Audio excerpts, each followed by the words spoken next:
Hi, I'm Carmen, And I'm Steven, and this is Vienna Past and Present. where we walk through the gilded and sometimes not so gilded halls of Vienna's history. It's time for another Zeitgeist episode.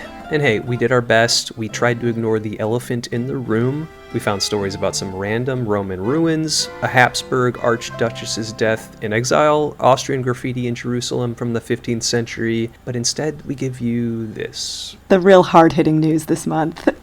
Austria won Eurovision, also known as the European Song Contest. Yeah, so they won.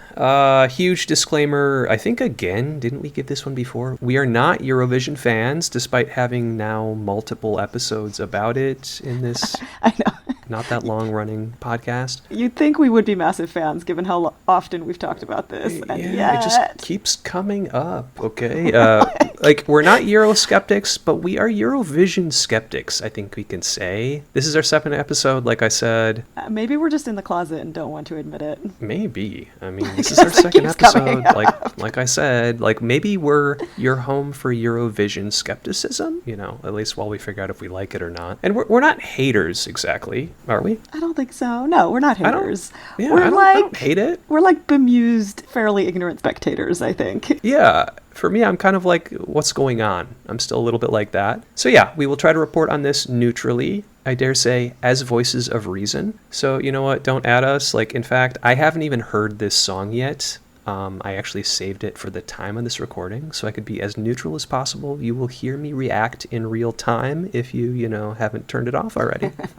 So yeah, as Eurovision skeptics, let's apply some rigor here. The New York Times published a How to Win Eurovision article with some very specific boxes that Eurovision songs should check if they want to win, based on historical winners. So by the numbers, so to speak, Carmen, did Austria follow the winning formula this year? Again, I haven't heard it myself, but I will go through this checklist. Number 1, sing about personal liberation. Did that happen? Okay, I do have to start with the caveat that I've heard this song, I think, twice at this point, so... Okay, all right. People, actual fans are just dying, okay, right now.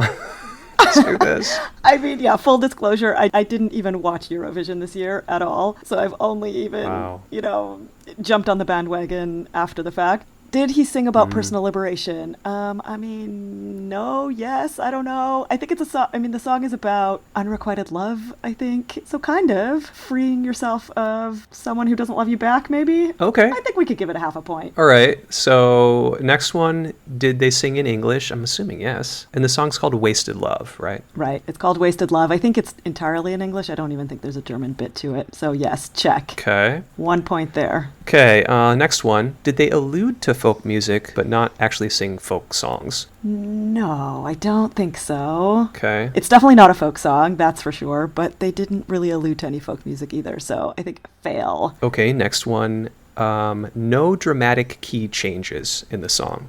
Oh, so you're supposed to have none. Oh, there's a very dramatic key change towards the end. Okay. So all right. It's 0 points. 0. So what have we okay. got so far? 1.5, I think. 1.5 out of 4 possible. Next, did they go all out on staging?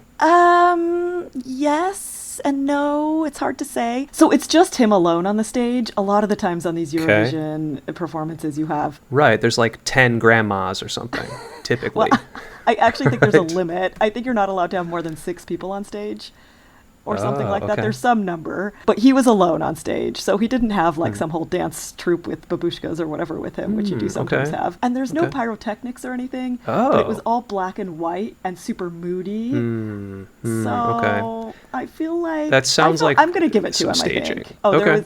There was definitely staging. It just wasn't... Okay. It's not like the over-the-top thing that you get from Eurovision a lot of the time. Well, actually it is over-the-top. It's just kind of artistic-y, moody.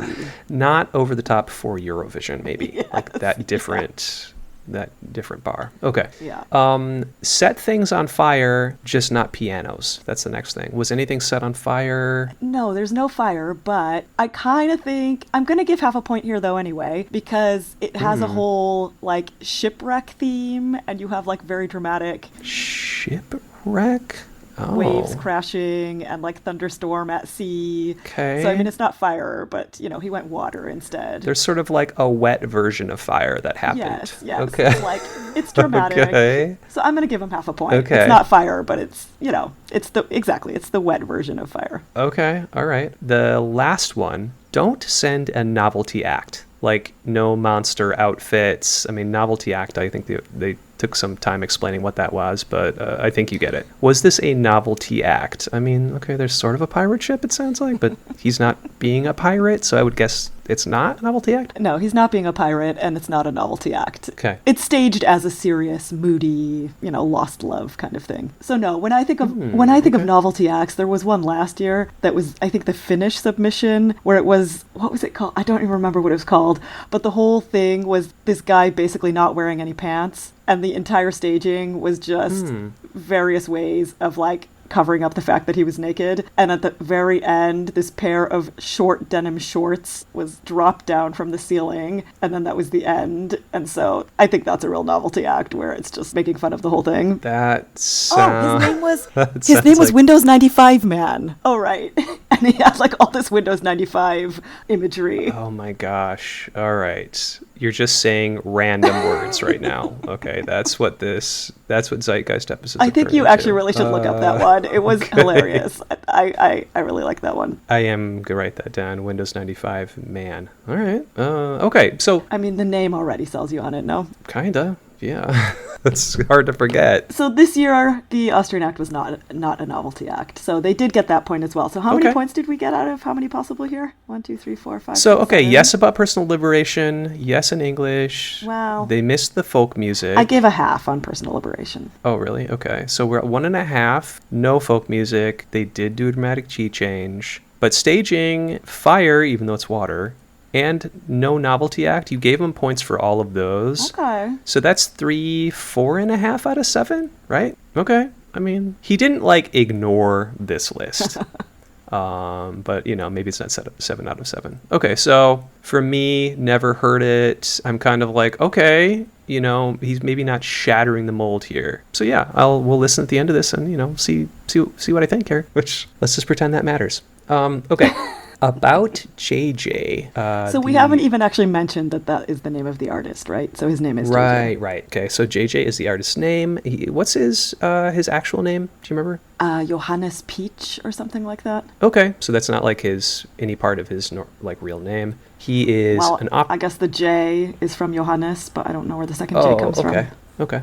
So he is an opera singer. He's half Filipino. That's kind of a smaller community in Austria. We did some digging about this community, not too much to report that we found in our quick search anyway. It seems like it's small and vibrant and Vienna-centric and kind of what you might expect for like an expat community in Austria. He grew up mostly in Dubai. Carmen, how is his German?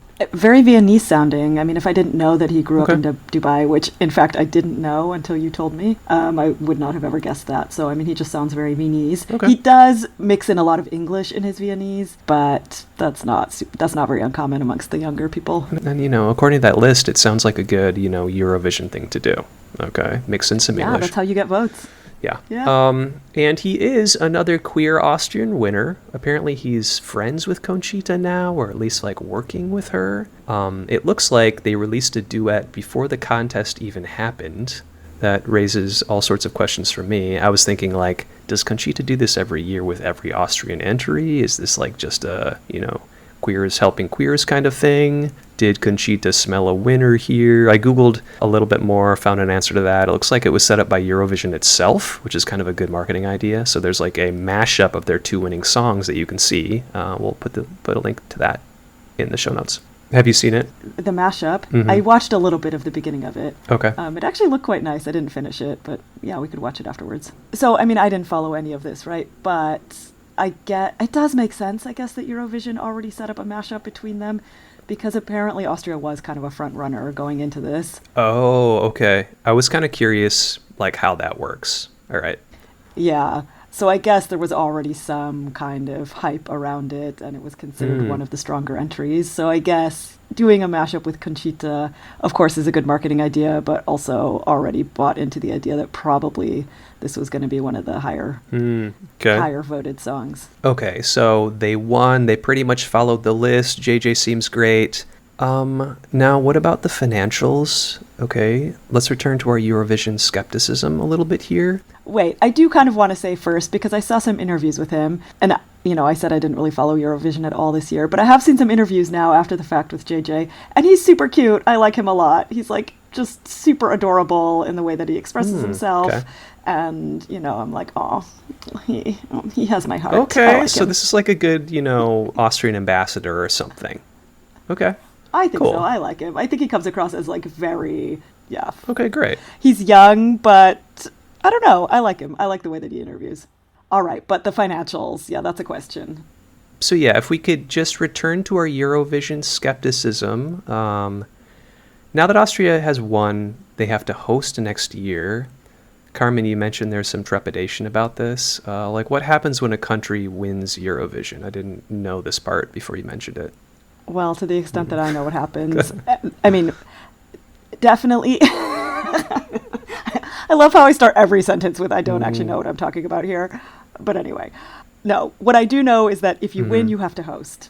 That's how it works. So whatever country wins Eurovision has to then host the next year. There have been a few exceptions to that, like the fact that the Swiss did win last year, and so it was in Switzerland. But I think there was a discussion about whether if the Ukraine wins, obviously it would not be hosted in the Ukraine. So there are these occasional exceptions, obviously, for, extreme circumstances. But the idea is if you win, then you have to host. And, in theory, that's maybe kind of nice, but that means you also have to pay. And this thing is not really cheap. And so already, I think one of the first responses in the media, even actually JJ, when he was interviewed still at Eurovision, he immediately was like, oh, the organization that has to pay for this is going to be a real gosh. He said it too? Oh, okay. Yes, he immediately was like, oh, I'm sure the ORF is going to be excited about this. Ah, okay, so I thought we were talking about some little side conversation. No, JJ is thinking about it. Okay. No, it was... Okay. It was present. All right, we're not alone. So the Austrian broadcaster is the ORF. Okay. And they are the ones really that put this on. Okay. ORF is like your BBC, your NHK kind of broadcaster. It is, exactly, yeah. And so very similar to the NHK, which is the Japanese broadcaster. Up until a year ago, the ORF had these fees that you were supposed to pay, but it was kind of voluntary. You know how those go. Everybody who had a TV or a radio was supposed to pay these fines, not these fines, but these fees. Yeah. It is a fine, actually. But it was sort of NHK style, which I'm sure you remember, right? That the person would come to your door randomly, once a year or something. Some person would show up and try to get you to pay these fees. And everybody was always, pretending to have a heart attack or, hiding, but just refusing to answer the door. And nobody was ever really trying to pay this. And so they changed it last year that there is a required payment now. So everybody just gets charged once a year for this ORF fee. But nonetheless, the ORF is extremely cash-strapped. They are missing about 33 million euros per year that they actually would need.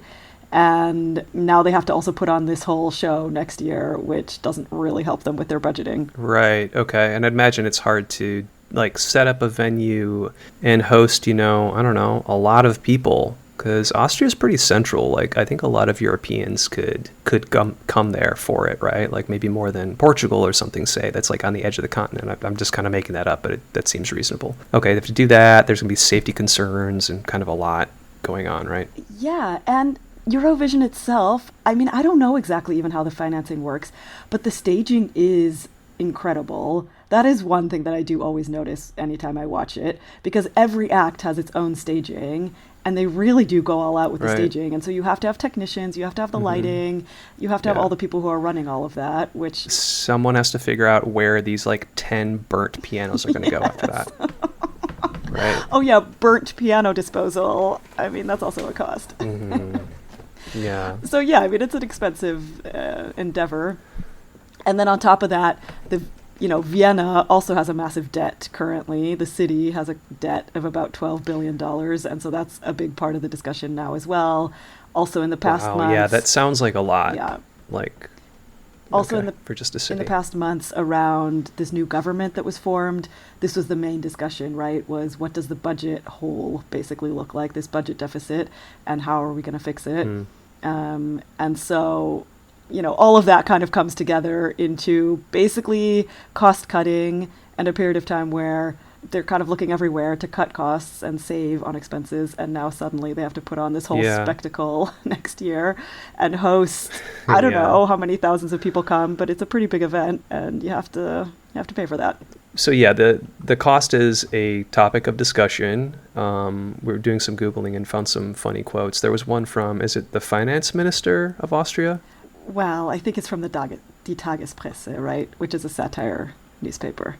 Oh, okay. Well, then we're talking about two things, right? Because I think there was... Oh, no, it is the same thing. Yeah, I think it was just making fun of the finance minister.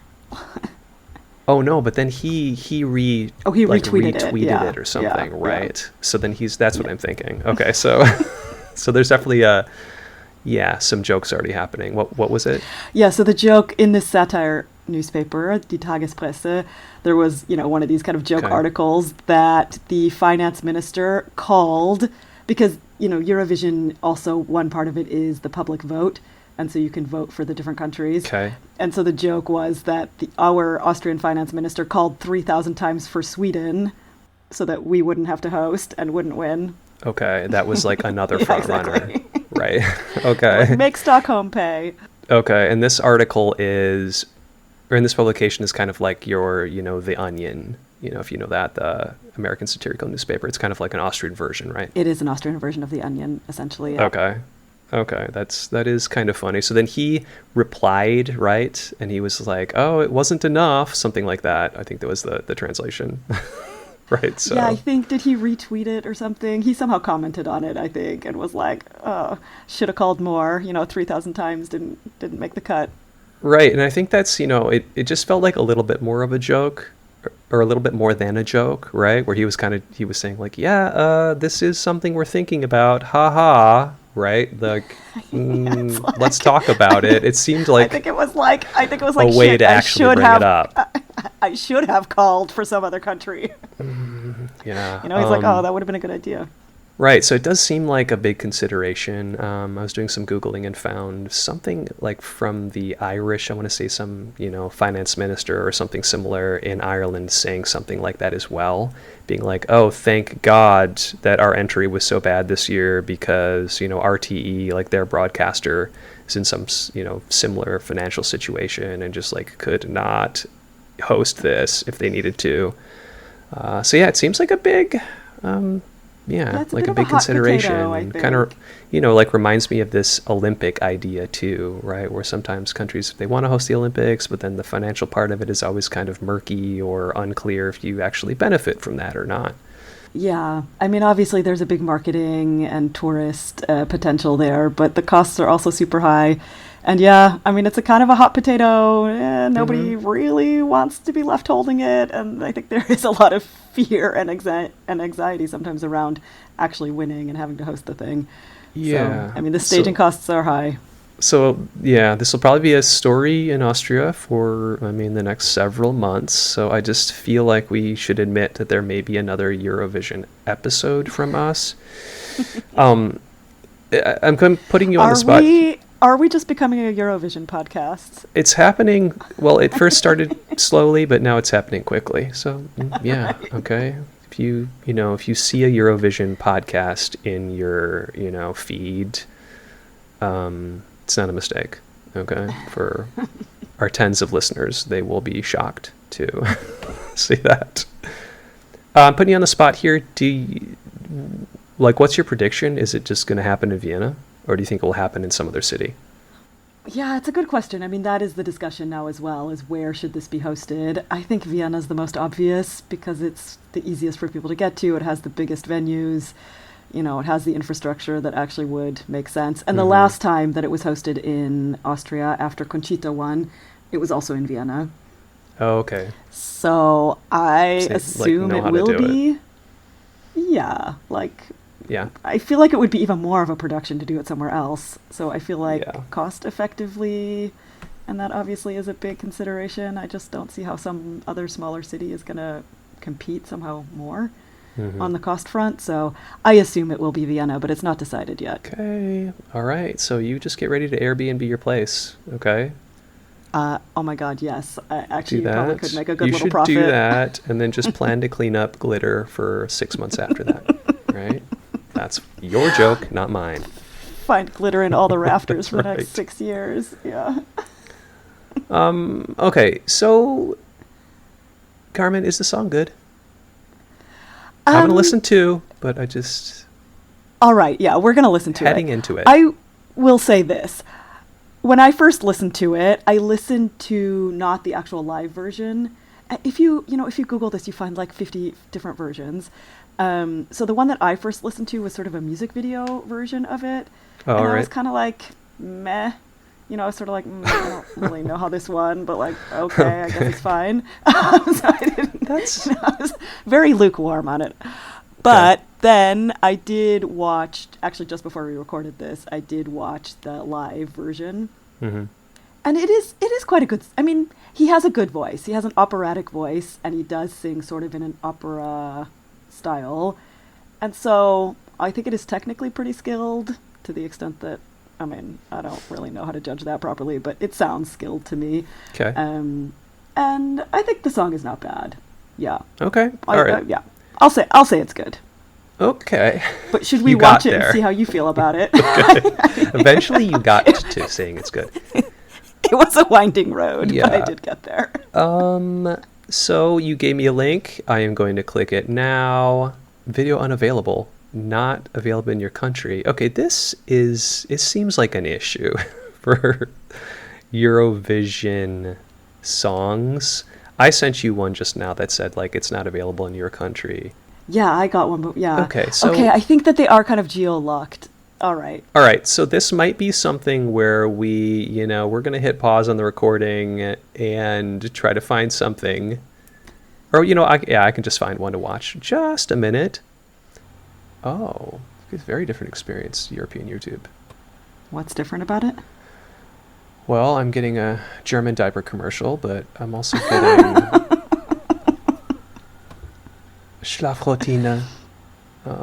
Okay, so I'm sharing my screen. Do you see my screen? Yes, I see your verbesserte Auslauf, your sleepless nights. Okay. So we found a video that you can watch. I'm starting at 0. Yes, if you want to live watch with us, again, Zeitgeist, anything goes. Okay, we're going to press play. 3, 2, 1, playing. Okay, presented by Moroccan Oil. It looks like a crowded venue. It's very dramatic, right? Very moody. Yeah, and it really is like a soprano falsetto kind of thing. Mm-hmm. Looks like some panties floating down. Oh. Yes, very dramatic light. Just wait till the end. It gets very hectic. That thing better start on fire is all I'm saying. Okay, you know what? It is dramatic, but you can tell that this is like a live staging. And his voice is good. I mean, it is skillful. Yeah, definitely operatic, and like he knows how to sing, is my sense. Yeah, there's a lot happening. Okay, I can kind of see why you gave him those fire points. Okay, it's not unlike fire. Okay, wow, these camera guys are going crazy. Okay, I like the camera work. They're helping him out with like the waves right now. Yeah, the cameras are doing a lot of work. Mm-hmm. Okay, you know what? It's not like I'm feeling nothing. All right, and I don't know if this is live singing, but it seems like live singing to me. It is. Is it? It is. They have to sing live, yeah. Wow. Whoa. Oh, is that fire? It might be. This is... I feel like you need a flashing light warning that maybe, American YouTube would have given me. You know what? Okay, it's... Oh, ORF called out, too. Okay. It's over now. So I do feel like I sort of had a seizure at the end. It's a little bit medically it gets questionable. So hectic at the end. Yeah. I didn't hate that. I mean, well, okay, actually, too, the key change thing, you were unsure about it. I feel like I think it happened, but I wasn't tracking that closely. Or he just went really high. Like I I do know what that means. I just already kind of don't remember. But yeah, I don't know. I had a lot of caffeine this morning, but that was just a little bit trancy. There were like 4 genres happening. It was sort of like pop, opera, house, and like sailing song. Yeah, art house. Okay, yes. Like performance art. I don't know. It's everything all mixed together. Oh, wow. I don't know. I mean, Carmen, I don't think you need to be that embarrassed of that. That was not, yeah. Oh, I'm not. That was not that embarrassing. And yeah, he seems like a great singer. The gimmick thing kind of wasn't there. Like, I was expecting way more, I don't know. I mean, Conchita was like this, bearded drag queen with like looks happening. And I mean, his look was pretty basic, and it seemed to be kind of about the staging and the song. That like Conchita's wasn't, but I just expected more, somehow more like costume or like more dramatic makeup. I don't know, something like that. Yeah, I think Conchita had a little bit more of the shock factor with like the bearded lady. Okay, what's happening? I didn't. You don't think so? I thought I would hate it. Okay, you heard me. You heard me early in this episode. I just thought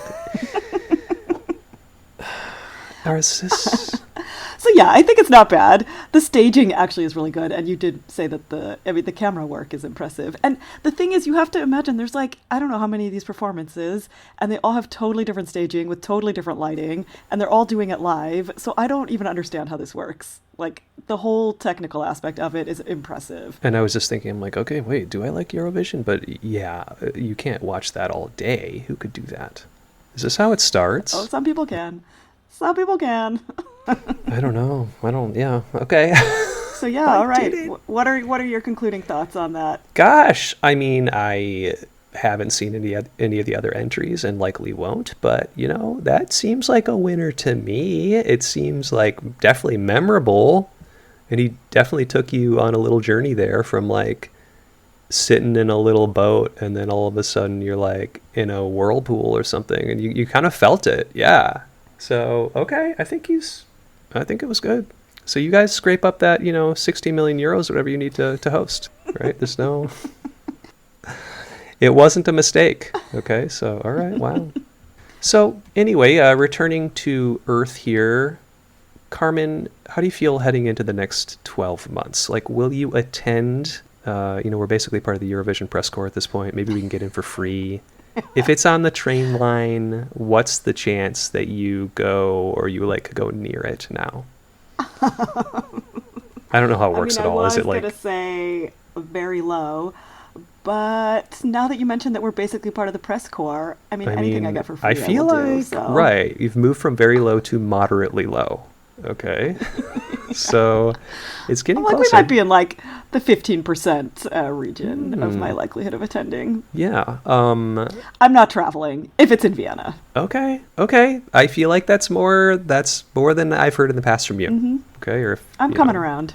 All right. Well, I would say that it was kind of a good song. Is it something that I'm going to listen to like 10 times in a row today? Probably not, but I'm going to recognize it, and I might, listen to what JJ does next. I did see today that it apparently broke the streaming record in Austria for the most streams in whatever period of time. Wow. So okay. He's racing up the charts. Yeah, we're definitely talking about it again. That's what it says to me.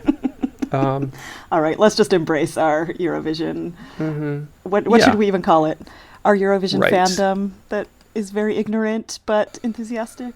Yeah, I wanted to call it Eurovision skepticism, but like I don't even know if I'm that skeptical anymore. I'm kind of just like, yeah, it's a thing, and I guess I'm 1 degree warmer than that now. We'll say that. Coming around. Yeah. Okay. Thanks for all your patience, any Eurovision fans listening and painfully like wanting to correct half of the things we've said today. But yeah, overall, my impression is more positive than when I started and when we hit record today. All right, well, I'd say we leave it there. So that's it for our show. Thank you for listening. If you liked what you heard, share with your friends or leave us a 5-star review. And if you didn't like it, well then, don't worry about that review. You can find us on social medias, Vienna Past and Pres on Instagram, or send us your episode ideas at viennapastandpresent@gmail.com. Auf Wiedersehen, Pfiat euch, Baba. Bye.